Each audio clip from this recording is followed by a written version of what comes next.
From ABC, this is World News Tonight with Peter Jennings. Reporting tonight from London. Good evening. Here in London today, the Soviet leader Mikhail Gorbachev has had another day trying to convince the skeptics that he is credit-worthy, despite the chaos in his country. President Bush had a fairly easy day of it. He was in Greece, where there was a demonstration but no particular crisis. The Secretary of State, on the other hand, has stepped back into the thick of the Arab-Israeli crisis. And we'll get to all that in a moment. But because of what the U.S. Senate has done this afternoon, we're going to begin in Washington. The Senate has voted in favor of sending health care workers who have the AIDS virus to prison if they fail to inform their patients and continue to treat them. Here's ABC's George Strait. The Senate debate made the point that during the entire AIDS epidemic, only one healthcare worker with AIDS is known to have infected patients.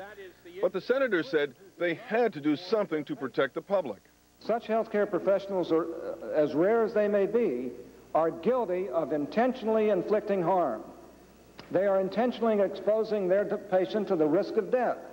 No chance is minuscule if we're talking about potentially handing a death sentence to an unsuspecting patient.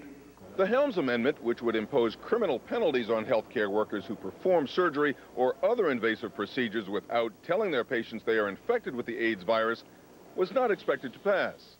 Vote as you please, senators, and make whatever comment you want to. But I tell you, the American people understand this issue. In the end, many senators switched their vote, and the bill passed overwhelmingly, 81 to 19. 15 minutes later, the Senate unanimously passed another measure. It requires states to adopt the guidelines issued Monday by the Centers for Disease Control or lose millions of dollars in public health grants. The guidelines urge healthcare workers to find out if they are infected with the AIDS virus, and if they are, to tell their patients and refrain from performing invasive procedures. Neither amendment pleases the doctor lobby or AIDS activists. Both call the measures an overreaction.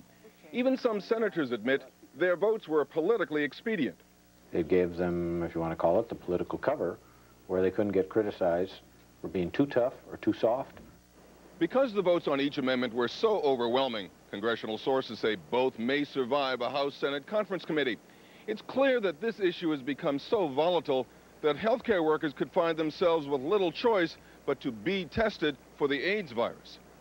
George Strait, ABC News, Washington.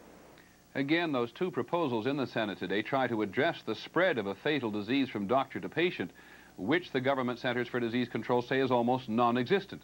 But once again, the public fear of AIDS appears to be very strong. And that puts unwelcome pressure on many healthcare workers who happen to be gay. Here's ABC's Bob Jameson. Dentist John Wolfe has treated HIV patients for 9 years. He and other gay dentists argue the real AIDS risk is not from doctors who test HIV positive, but it is from equipment that may have been contaminated by a patient or the doctor and not properly sterilized. The government's focus, gay dentists say, should be on requiring doctors to use gloves and masks and properly sterilize instruments. The scientific facts really show that this legislation is not going to protect the public. It may ease fear, but fear is not necessarily founded in science. Gay dentists say legislation requiring them to reveal if they are HIV positive would ruin their careers. I think if a dentist or a healthcare provider informs his patients that he's HIV positive, he's not going to have a practice.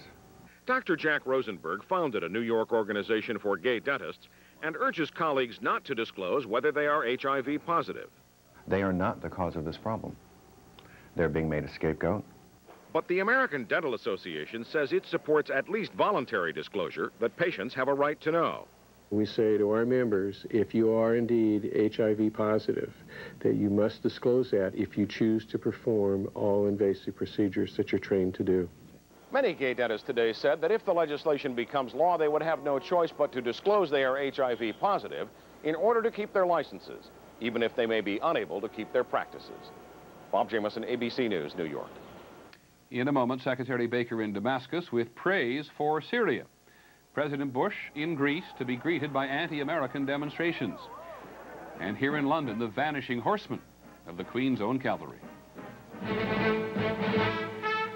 This is World News Tonight with Peter Jennings in London. Brought to you by Merrill Lynch.